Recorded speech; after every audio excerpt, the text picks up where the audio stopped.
Find out what is hot and what's not, based on the insights of Mike Reilly and Mike Ferrante, two of the most experienced investors, agents, and homebuyers in Cleveland. The latest episode of the Cleveland Real Estate Investor Podcast discusses the latest trends in real estate investing, current pricing and development, and general market updates on buying and selling. Stay tuned.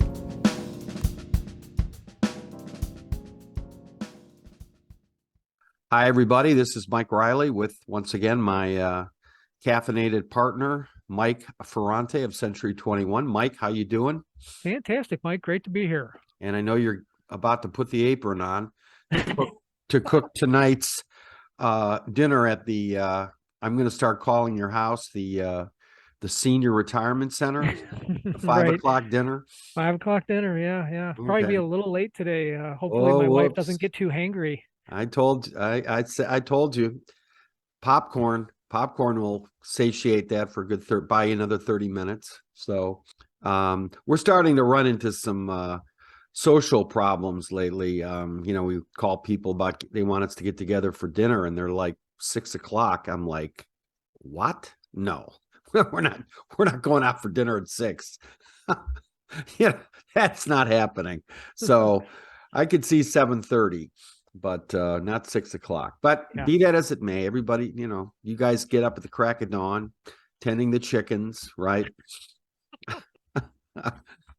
All right. Enough ball busting. Let's get to what everybody's favorite episode on the Cleveland Real Estate Investor, which is February heat check. So, Mike, drum roll, Melanie. Let's get the numbers. And it is an adventure. So I think that was a slip that is going to work because we're starting to see some of that shift in the market that we've been talking about, sort of a normalization, to keep reusing that term. But I'll tell you, there's one number that really shocked me when I ran this, Mike, and we actually dipped down to only 731 sales for the month of January. And I was kind of curious how that compares to past years and how it compares to years of the recession, when we had the crash of '08, and then, the next 4 years were just abysmal for the real estate market. But just to kind of put this in perspective, we've been hovering in the winter, 1,000, 1,100, 1,200 sales. Last year was 1,088, and we dipped down to 731 sales. And that's what all the experts have been saying, is that a combination of low inventory still and high interest rates was going to reduce the number of transactions. So I was kind of curious. I went back 5 years and we didn't get that low. 5 years ago was 891 sales. This is in the month of January, right? For the month of January, exactly. So I went back 5 years thinking, oh man, so that, we probably dipped that low or close to that low. And actually January of 19 was 838 and 891 in January of 18. So 731 is low, but it's not like catastrophically low.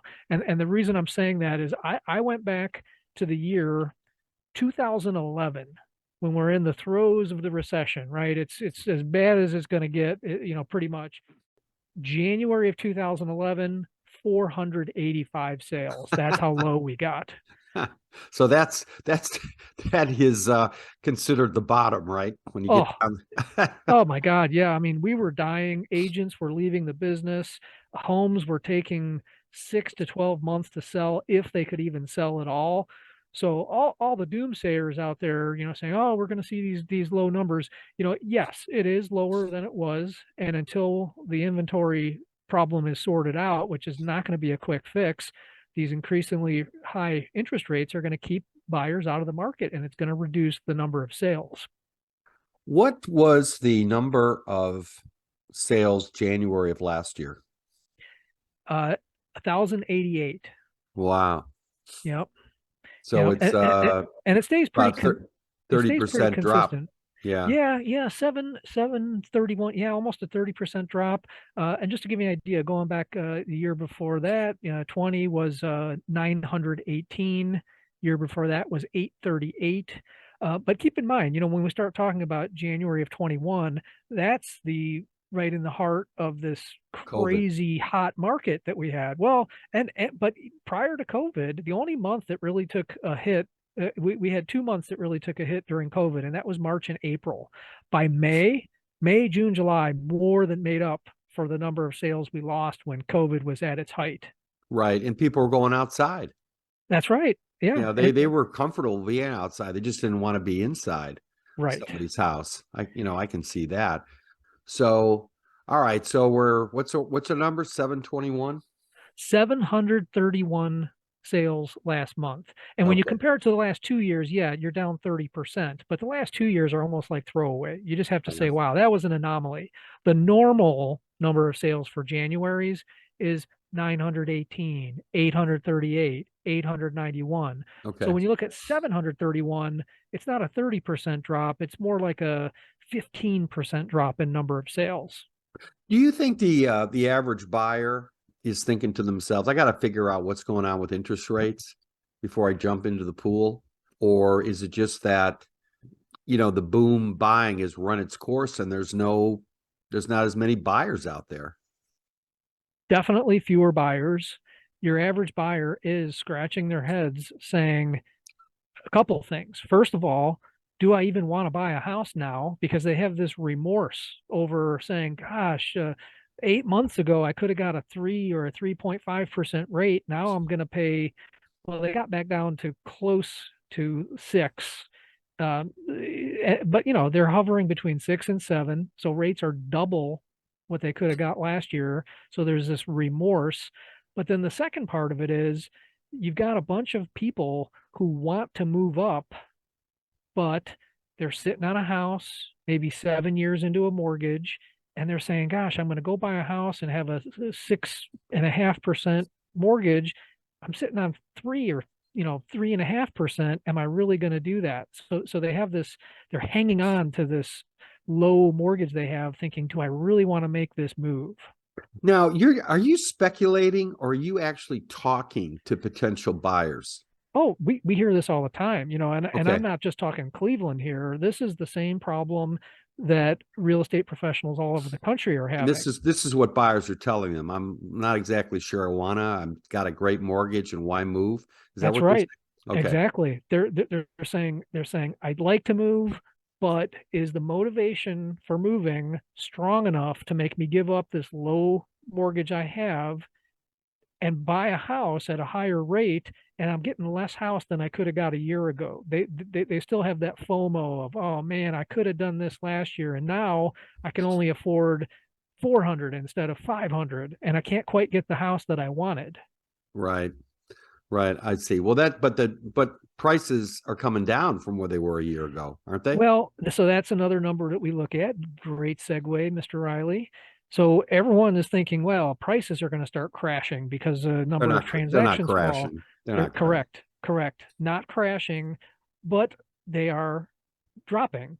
Now, the big question, of course, is are they dropping more than is usual for winter? Because as we talk about, anytime we do a heat check here, we know we just automatically have more transactions in the warm months, and in winter, things slow down. We know Yeah. prices drop, number of transactions drop. So to compare it to what is typical for winter, our median sale price last month dropped to 160,000. So everyone was saying, "Gosh, but wasn't it over 200 back in the summer?" Yes, it sure was. But if you compare year over year, January of 22, it was 170,000. So that is the biggest drop I've seen in a while, and we actually dipped year over year. So yeah, prices are down a little bit, but again, not the catastrophic They're drops not that we crashing. saw. Not Okay, crashing. let's back up a little. Let's rewind the tape. So because we're talking about so many numbers here. So prices have dropped a little, right? Not, they're not crashing, but they dropped a little. So the average price per sale last year was what? What did you say? 170? So a year ago in January, they dropped the median price dropped to 170. And just for a frame of reference, over the summer of that same year, we got up close to 200. Okay. Now 2022, again, things were still pretty crazy, but that's when the rates started going up. The highest we got was June of 2022. We hit 211,000 median Wow. sale price. And Wow. now, we started dipping into the 180s, and January was 160, which is an all-time low for a while. Last time we were down to 160 was let's see, looks like March of 21. Okay. All right. Well, here's the kicker. Prices have dropped. So let's talk about that buyer who's on the sidelines, you know, sticking their finger up in the wind, see which way it's blowing. Interest rates are up, but I think they're kind of reached their peak. That's my feeling. I think they're going to stabilize. There's no more rate increases coming. I think adjustable rates would be a very appealing play for somebody Agreed. buying. Mm-hmm. And but prices have come down. So you're paying more in the interest rate, but does it balance itself out?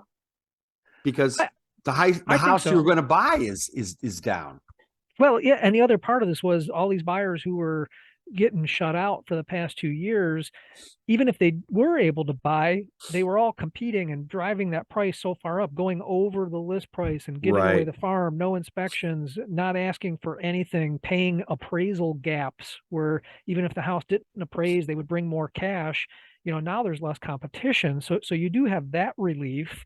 And with prices actually dipping a little more than we're used to, I think that you have to sort of weigh that higher rate. And again, like you said, take a look at some of these other options like the adjustable rate mortgages, maybe buying down your rate in the short term with some points. And sellers are once again starting to have to negotiate, paying costs. Why Right. not get a seller to pay $5,000 in your closing costs so you can buy down your rate for a couple of years? Well, see, Mike, this is why, plug for you and your team at Century 21. This is why you need to have a pro handling it. I mean, a professional real estate person who's talking this kind of lingo, not somebody doing this part-time. They've got their real estate license, but we're talking now about somebody who can be your negotiator, right? 100%. Yeah. Yeah, somebody wants to sell, you want to buy, and you need somebody there who's going to close the gap to make it feasible. Well put. Okay, so, but let me see if we can go a little bit inside the numbers. The people buying, with how many of those were first-time buyers, investors, somebody who wants to move out of their house to a bigger house, wants to downsize? Can you read those tea leaves that way? So the numbers I have don't really get into that, but I can kind of speak in generalities. One thing that real estate professionals just didn't really have their finger on the pulse of is how big a segment of the market millennials would be. And again, I don't have the exact numbers, but it's something crazy. It rivals the baby boomer generation as far as the segment of the market that they are as far as buyers. So figure most of your millennials are first time buyers. And while everyone was saying, "Oh, millennials don't want to buy houses. They don't want to get involved in that. They just want to, play their video games and rent." Totally not the case. It's completely opposite. Exactly. Millennials are Yeah. making up a huge segment of the buyers on the real estate. I mean, I want to say it's like 30% or something like that. I could try to have that number next time we talk, but it is a huge segment of the market that rivals the baby boomers. Yeah, and I can speak anecdotally, probably like you can, but I remember last year, I don't know how many times I heard a millennial, like a niece of mine or somebody's friend, and they all said the same thing. They were just getting shut out left and right trying to buy a Mhm. house. And they were the ones that were just bidding it up. In fact, we had a one of our listeners. Now, this is a interesting story. You're going to love this, and listeners out there around the world. But I had a guy reach out to me last week, Carlos, his son Javier. I'm not going to name any last names, but they bought the house on my street, Blackmore Road, up the street. And they paid a little bit more than what was asking because they really wanted to lock in a house. And, Carlos's son, Javier, is going to med school. And Carlos found My Street, Blackmore, and Forest Hill because he listens to the podcast. And they live in Phoenix. Wow. And they checked out Forest Hill as a result. And they bought a house that we actually, along with my LA investor guys about 3-4 years ago, we all teamed up and we fixed up this foreclosure. We used to call it Blackmore 3. And beautiful house, perfect for Javier, quiet street. Well, my street. It's super quiet, safe neighborhood, and 5 minutes to Case Med School. So it's a perfect opportunity. But Carlos was saying we were getting shut off left and right. Yep. When we were going to the market. And there's another millennial for you.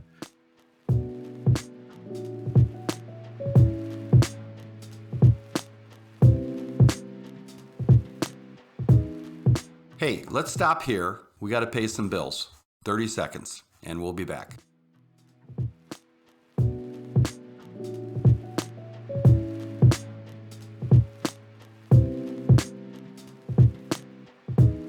If you've been listening to this podcast, then you understand or should understand the pitfalls of investing in Cleveland real estate. Say you're looking for an investment property to rent, and these are the things that could happen and often do. You overpay for a house, and it's in the ghetto. Then you find that it's a money pit with endless surprise repairs. Your hapless property manager, who may be the brother-in-law of the realtor, gets a tenant who after 3 months stops paying the rent. Then the toilet explodes, and you have nobody to repair it because, guess what? The property manager is not answering the phone. Yep, that's the ugly side of the Cleveland real estate market. But we have a solution. Buy one of our properties. It's been inspected. It's been vetted. It's in a rock-solid part of town. It comes with a Gold Star tenant paying top dollar rent, and we manage it. Call us at 216-371-8160 if you're interested.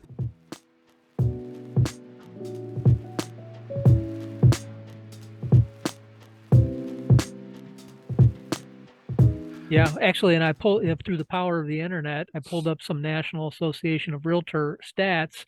It looks like 43% of the buyers last year were millennials, up from 37% the year before, 2021. So over 40% of the home buyers, millennials. Okay. Now, let me ask you another question. I don't know, maybe this is more anecdotal, but the people that want to downsize, they live in these $500,000 homes, which, hey, people out there, $500,000 is a lot of money to spend on a house in Cleveland. Yeah. Okay. It may be a garage in New York or LA, but here it's, it's a 5-bedroom house. But we have our customer on Edge Hill Road in Cleveland Heights who want to downsize, and they've got that, what was it? 6,000 square feet house. Yeah. Plus the third floor, we think it's around 7,500 square feet. Yeah, 7,500 square feet. I think it's got like 9 bedrooms. And they had a bunch of kids, but they're down to 1 kid. The rest are in college or out of college, and they both work at home, and they want out. They want to downsize. Now, has the price on some of these Cleveland Heights, Shaker Heights mansions, have they dropped more than your average, 3-4 bedroom starter homes? Well, here's what I can tell you. When there are changes in the market, the luxury end of the market tends to be affected more and more quickly. So your entry-level homes, those are still going to be moving briskly, selling fast. But yeah, I think your luxury market, your 600, 500 and up is, that's right. Luxury 500, 600 and up. But yeah, that gets affected more quickly. So I think you're going to see those drops in prices, longer market times. But again, market time last month, 36 days to sell a house. Now that's the whole market. I haven't segmented it by luxury, but you're 100% right. Luxury gets affected more and more quickly. Yeah. And I think what I was telling my customers, and this is when I say customers, because we have a contracting business, but we're going to bring you in, Mike, for the listing, is that they got it for a great price because they bought it 7-8 years ago. So they were coming. This thing went from 650,000 in '06 down to half that cost when they bought it. It's a century house. I mean, it was built probably 1910, 1920, but they got some fix up to do. But I told them, and you tell me if I was blowing smoke or not, but I told them at our meeting today that if you have this house fixed up so it doesn't look like a rehab is needed, wash the windows, landscaping, get it all clean, paint it, stuff like that, and you price it fairly, not like you're on crack, but fairly, it'll sell within 30 days. The comments? Yeah, I mean, definitely once we get out of the winter months here, I think you're going to see market times dip back down under 30. If we were to list it right now, No, February, it probably not. no, We'd probably be looking at 45 days more no. likely. Well, no, this is where we're looking at our advanced models, our weather models. Right. But I told them, let's have this teed up, ready to go late March. Perfect timing. Yeah. We're hitting the market right as school is ending, right as the more buyers are entering the market. And I think you're 100% right. Now, buyers in the higher price ranges are a little pickier. But yeah, I still contend that cleaned up, move-in ready, it doesn't have to be 100% updated. But buyers in these higher price ranges don't want projects. So, we're Tell me going about it. back to the time. Yeah. Right. I mean, last thing someone in this price range, they will trade dollars for time. They don't want Right. to, they'll move on to another house if they don't have to change out the purple carpet or the, Right. crazy wallpaper. Right. Just wrap this thing up, but talk about, the luxury market. You think about the house we bought last summer, Mike, our Fairmont Mansion house, which those of you out there who might want to visit Cleveland, if you go to ReillyProperties.com and you can see our flagship. We have three really super nice houses that we bought, sold a bunch of our, 4-bedroom houses last year and used that money, redeployed it into the mansion. But as I said in past podcasts, that mansion we bought from an LA investment group that had it for a year. I mean, they had it start at $1 million, got dropped to 900. We countered it. We offered 785. They countered, at 820. But man, that house needed a lot of work on the outside. It was amazing. It needed painting. It was weeds everywhere. Did you see the house before, when we bought it, Mike, on the Of outside? course. Yeah. Oh, Yeah. I mean, it was like your typical, if you go back to our old podcast, it was your typical, gosh, it just needs some elbow grease to make it look so much better. But this was a massive house. So your elbow grease, it's not like your typical 1,400 square foot house. It's like right. doing that 5 times over. Right. Exactly. And we were able to knock it out, but still, we probably spent 2 weeks, I would say 50, 60,000 retail to, get the wood repaired and clean the koi pond and, the whole weed and landscape stuff like that. So yeah, most of the work was on the outside. So anyways, yeah. And that's, that when you get the high end buyer, they're not looking to do anything, right? That's right. If they don't like something, they'll change it, but they don't want a project. They want to move into their house and not have to say, "Oh, well, before we can even move in, we've got to tear out all the carpet and get new flooring." No, Right. that's you do that with luxury homes and you will take a beating. Right. Okay. All right. So looming ahead is, we're talking about the advanced weather forecast, but looming ahead, let's sort of late March. What's your prediction on what our spring market's going to be? Well, I think the next 2 months are going to be really important. Are we going to continue to see that number of sales drop dramatically, or is the typical cycle of Northeast Ohio real estate going to take effect? I predict that it's going to have an uptick. I think that So do I. I just can't imagine that sales are going to go contrary to the cyclical nature of Northeast Ohio. You're going to see February uptick a little bit, March a little more, and then by April, May, June, your market times are going to be back down under 30, and I think your prices will recover. So, if I'm looking in my crystal ball and you're looking to buy something, I think scour those listings and deals, because for the next couple of months, I think that's your chance to grab something while the market has kind of cooled off. Right. Come April, May, June, I think it's going to be competitive again, but not like it was the last couple of years. Not crazy, not LA Yeah. competitive. Exactly. Yeah. So those looking to buy. Go ahead, Mike. Well, I was going to say, and people are going to say, yeah, but why? The reason is the inventory level. We still don't have enough inventory. Inventory dropped again last month.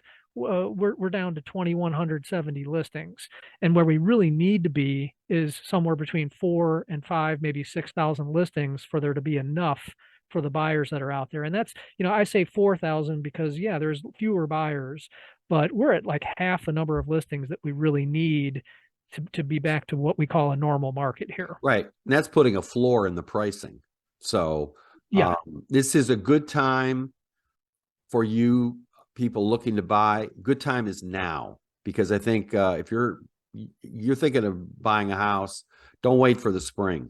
Get it in February, get it in early March, because I think a lot of people that are listing their houses now are probably worried about, how the, interest rates are going to affect, their housing price.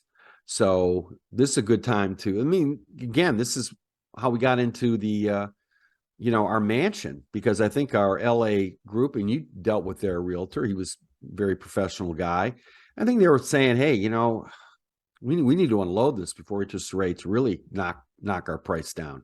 Yeah, right? I agree. I think we caught them at just the right time.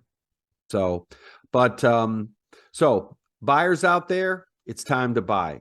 Sellers out there, wait another 6 weeks. Right, Mike? If you can afford to wait, I definitely agree that, there's really no rush to get to market. The only wild card is those interest rates. If we see another 1% rate hike on mortgages, it could stall things out a little more. But I don't see us getting to double digits anytime soon. I think whether it's 6, whether it's 7, buyers are still going to buy. Right. And that's historically not out of whack there.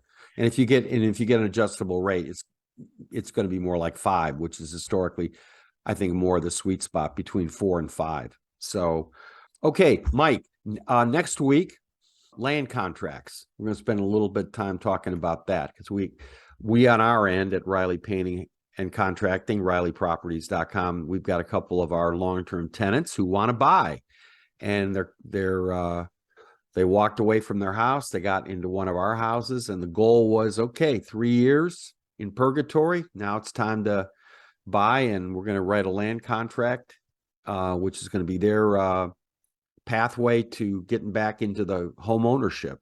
So I want you to bone up on land contracts. All right.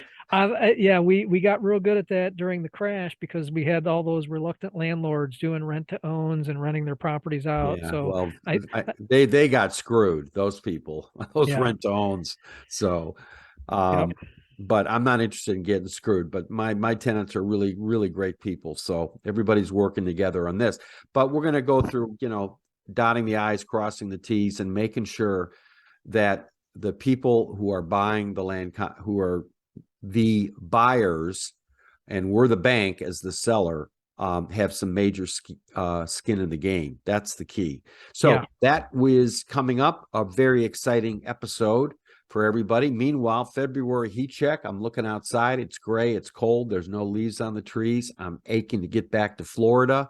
But unfortunately, I'm going to have to deal with this in February. So, Mike, I know the kitchen is calling, so I'm going to let you go. All right, Mike. Pleasure as always. Okay. All right, everybody. We'll talk next week.